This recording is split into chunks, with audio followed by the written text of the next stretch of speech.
Greetings and welcome. Thanks for joining me today on my Kogmaw instead of Dig Choke AD carry guide. And before I will start talking about abilities and everything else, I want to say that Kogmaw is not very popular right now. He's not the top tier pick in high elo solo queue, nor he is in LCS or competitive play. But I do think by my own personal ideas and like play style, I think he's like top 3.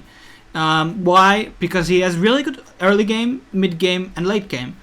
He is like really strong. Even if you fall behind a bit, he's still gonna be doing some damage due to his W. And let's jump into the abilities. So the Acadian Surprise is a passive, and this pretty much after you die, you have 4 seconds to move around, and then you will explode and deal AoE as true damage. And the true damage you will scale based on your level, and you will have to kind of learn to count how much damage you deal at each level and how much, calculation. And of course, what is not displayed on the actual tooltip is that it will get a gradual movement speed bonus up to 40% during that 4-second time.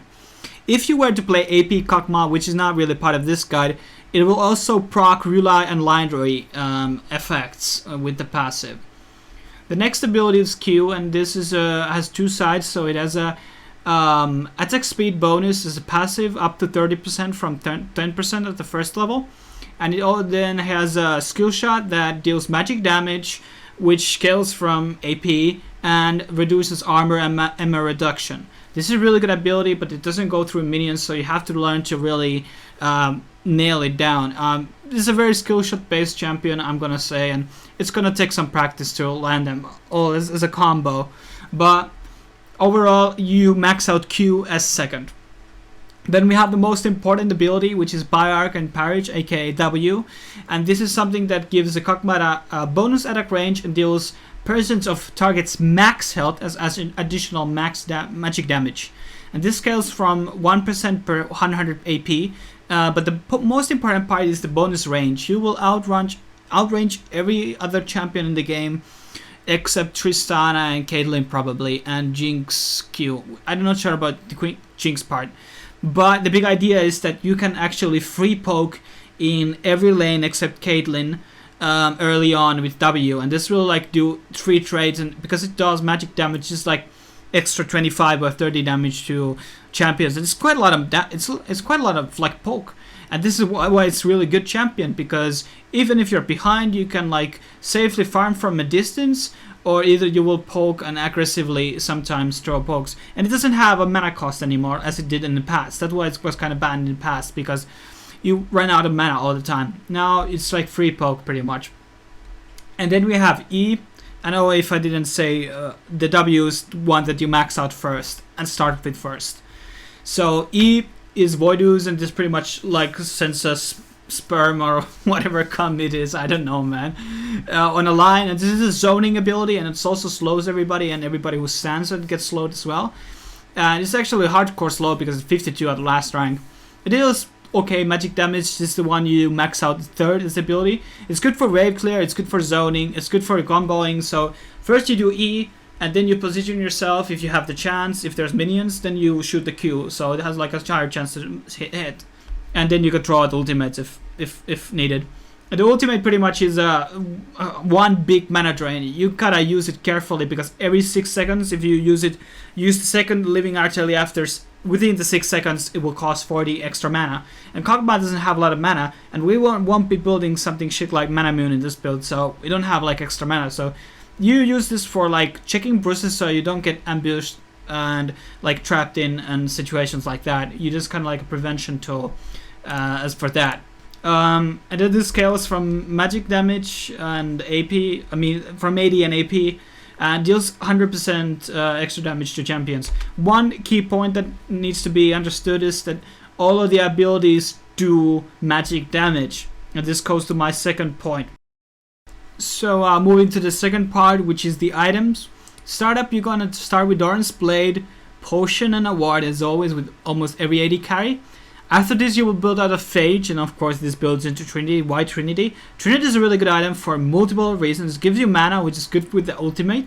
It gives you the Sheen Strike, which applies from your W, which doesn't cost any mana. So this is like a free poke, and they will do insane amount of damage with that first strike. and it's really good for harass in the lane and every phase of the game pretty much. And also gives you a lot of mobility, which Kog'maw really needs, because also increases movement speed of the Icathian Surprise, and it's the highest movement speed item out of Phantom Dancer and Static Ship. Also, the Phage passive is really strong for catching up and like kiting around. After this, we will go for Blade of the Ruined King.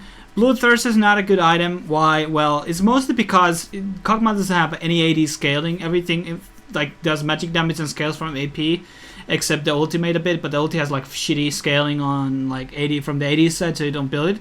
Blade of the Ruined King is a really good blend with W, so a lot of like magical percentile damage and physical percentile damage. And also at the same point, if somebody comes to you, Kog'Maw doesn't have any cap closers to run away. So you like have a double slow, you're using your E and Blade of the Ruined King, and you can kite around with your Trinity proc. And as for boots, we don't go for Berserker Greaves because we have a lot of attack speed already from the passive, the Trinity, and the Blade of the Ruined King. So what we're gonna do is we're gonna build out, in extreme cases, Ionian boots may be okay, but I don't really suggest that. And then we have the Sorcerer's Boots, and since every ability deals magic damage, is really good. And this also affects your W, which gives you like is a magic damage, so it might give you an extra 1% based on that penetration, depending on the case. After this, you go Infinity Edge, of course, and this is like a core item for Kog'Maw and deals a lot of damage.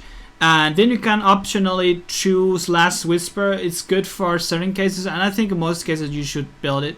As for final item, you go for Guardian Angel, or in extreme cases you could build out Zonaya. Zonaya gives you 120 AP. It's good for armor, and if you're against like Zed or someone who's really asshole, it's really good.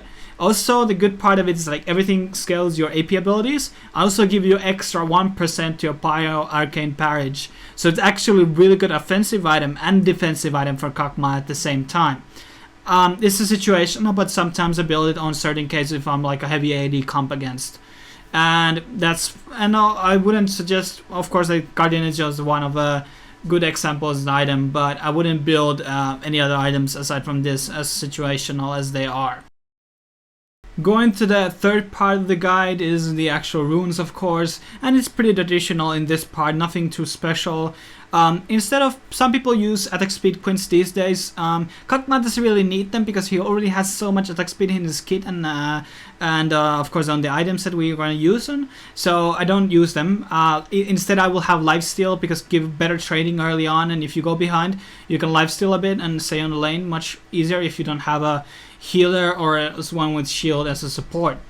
Then we have, of course, armor seals, which are like you have to have them on lane, and 80 reds and magic resistance per level or flats. I usually go for late game, so I want per level, depending of course on the matchup once again, and that's for the runes.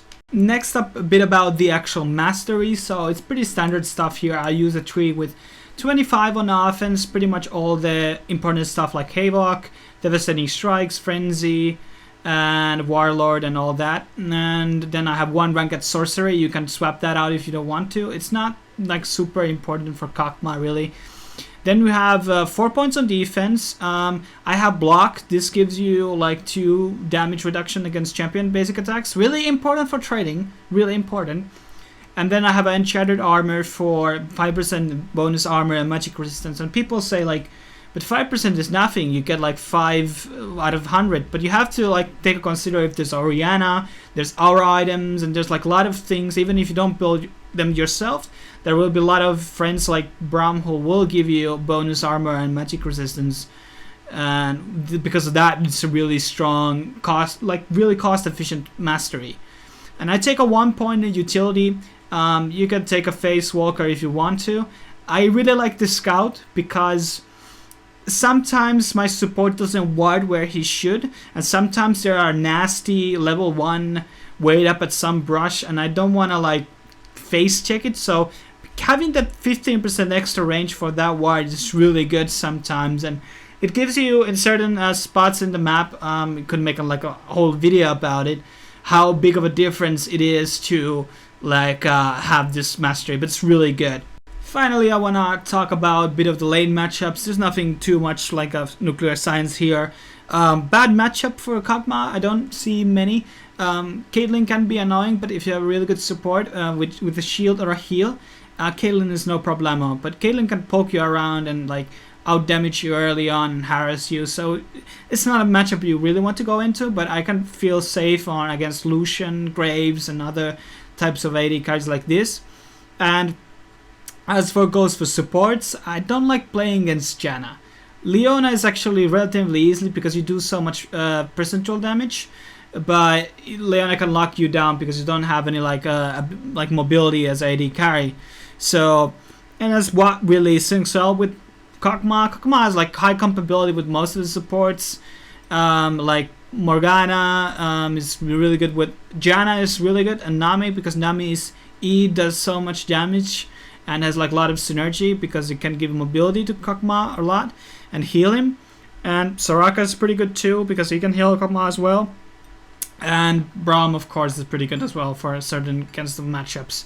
I don't really afraid of any like support matchups. I did mention that the Janna is not something I want to play against as a support. He can be really annoying. She can be really annoying because she can have so much movement speed bonus that you can catch anyone with a Cathian surprise or annoying shields, or like winds and gusts will block your way and zone you out because you don't have gap closes. And thanks for watching. Share, like, and subscribe. And if you have any questions, leave them on the comments below. I'm sorry this guide was a bit longer than one of my previous ones, but I went a more detailed guide this time, and hopefully it was insightful and you learned something today, and hopefully you will rock that Kog'Maw in solo queue or normal games or